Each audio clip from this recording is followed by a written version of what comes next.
okay, I need somebody who's Christian and God-fearing and religious and knows the Bible through and through and has a great relationship with God to help me out, please. I feel like it just keeps getting reiterated for still every time I listen. Like, you aren't spending enough time with God. You aren't talking about God enough. You aren't doing this. You aren't living like this. You aren't doing that. And I'm like, where's the good stuff? Like, what, can you guys help me out? Okay, so what you're dealing with is called worm theology. It's this idea that I'm no better than a worm.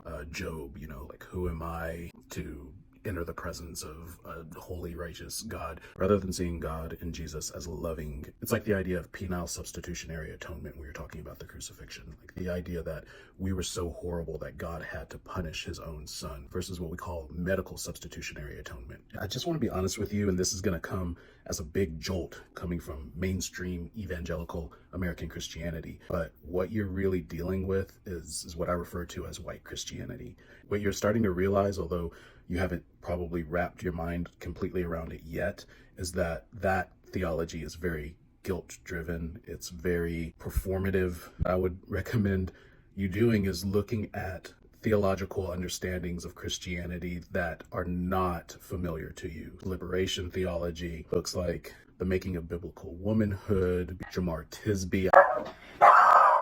My book is specifically about embracing our righteous anger with white Christianity and reclaiming our wholeness. I can't recommend enough that you start exploring an expression of Christianity that is different than your traditional one. Hopefully that will lead to your liberation.